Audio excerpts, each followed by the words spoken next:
Ang kapayapaan ng Panginoong Hesukristo ay sumainyong lahat.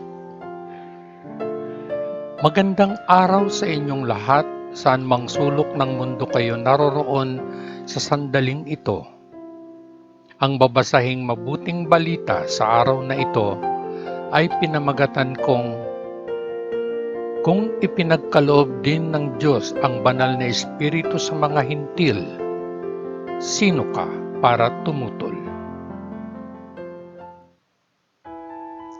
Pagbasa sa banal na Ebanghelyo ayon sa mga gawa ng mga apostol, 11 at 12 kabanata. Ang ulat ni Pedro sa simbahan sa Jerusalem.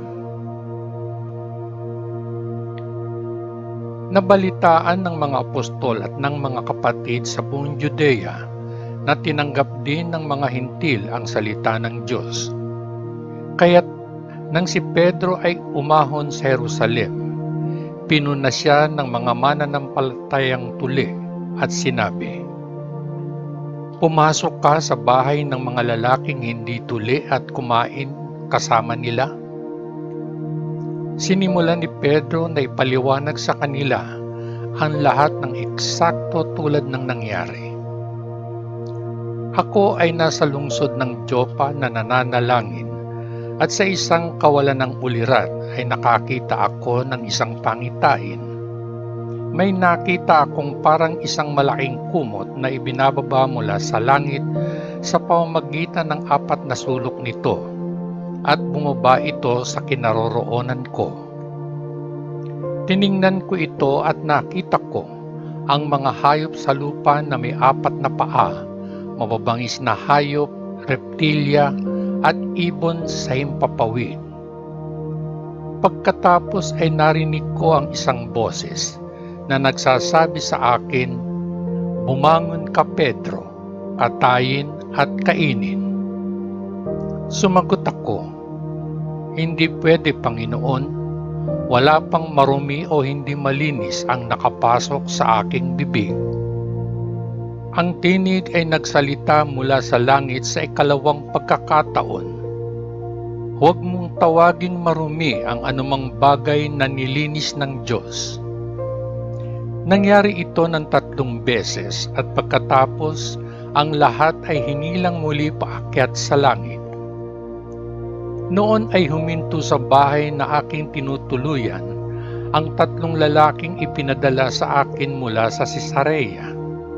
Sinabi sa akin ng Espiritu na huwag mag-atubiling sumama sa kanila. Sumama rin sa akin ang 6 na kapatid na ito at pumasok kami sa bahay ng lalaki.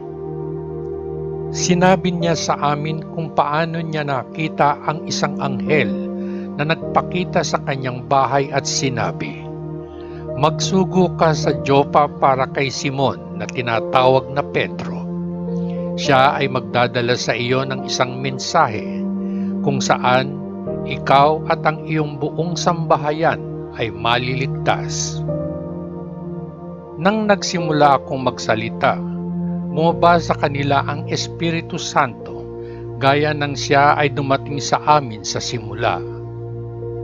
Pagkatapos ay naalala ko ang sinabi ng Panginoon, "Nagbautismo si Juan sa tubig, ngunit ikaw ay babautismohan sa banal na Espiritu." Kaya't kung ibinigay ng Diyos sa kanila ang parehong kaloob na ibinigay niya sa atin na sumasampalataya sa Panginoong Hesukristo, sino ako para maisip na tumutol sa Diyos? Nang marinig nila ito, hindi na sila tumutol pa at pinuri nila ang Diyos na sinasabi, "Kaya nga ipinagkaloob ng Diyos maging sa mga hintil ang pagsisisi patungo sa buhay." Ang simbahan sa Antioquia.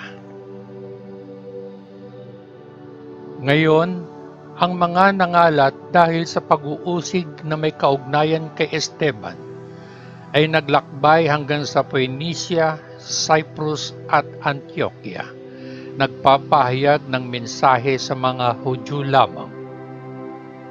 Ang ilan sa kanila gayunpaman, ang mga lalaking mula sa Cyprus at Cyrene, ay pumunta sa Antioquia at nagsimulang makipag-usap din sa mga Griego.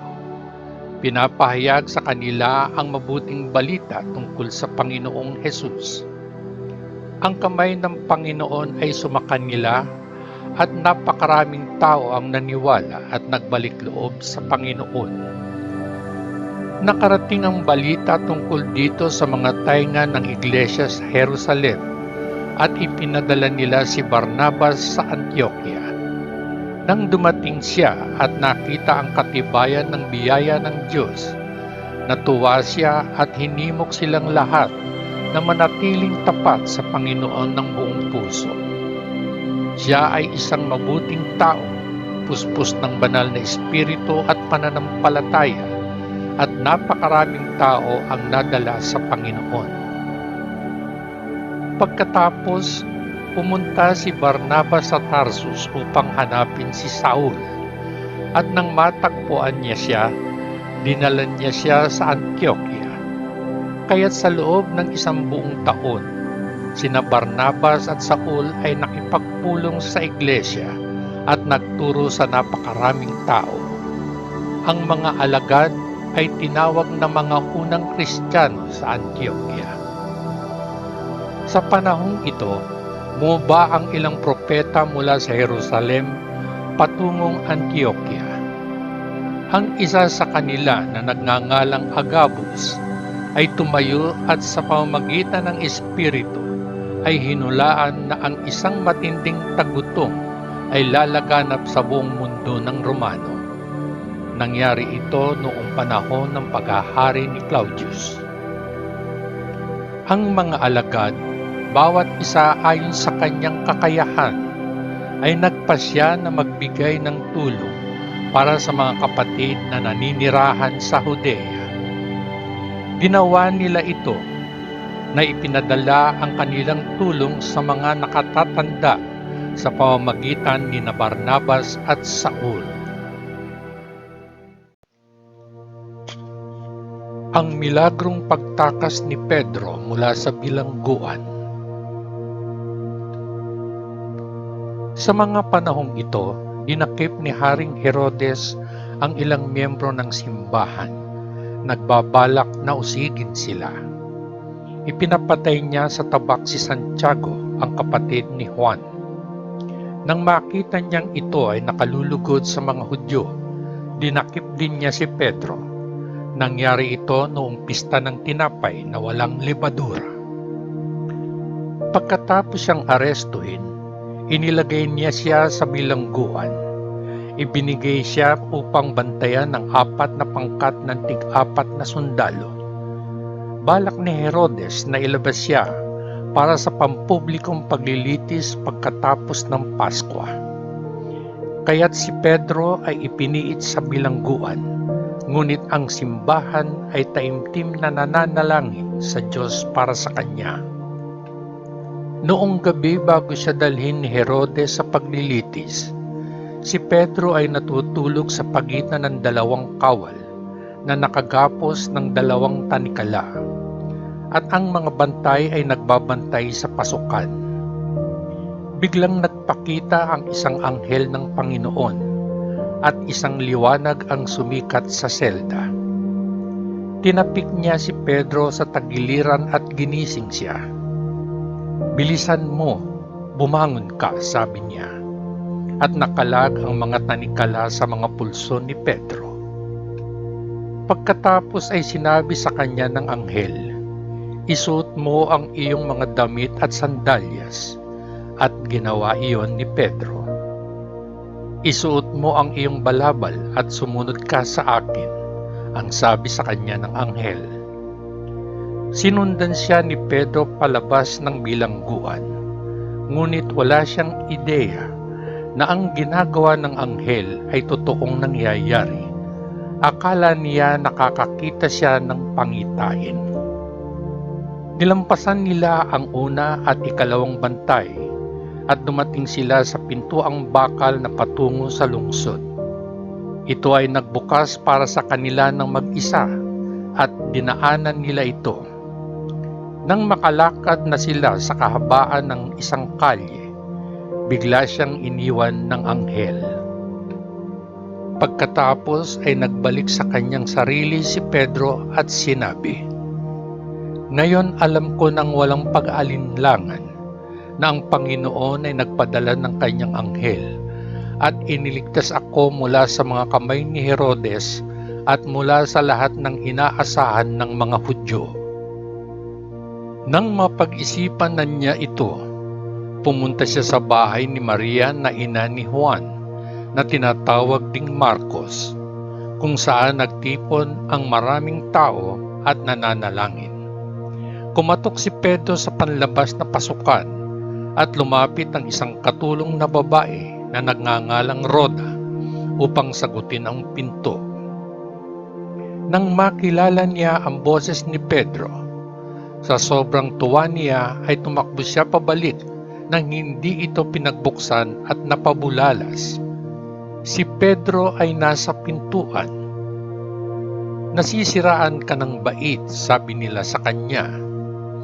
Nang patuloy niyang iginiit na siya nga, sinabi nila, "Anghel niya siguro."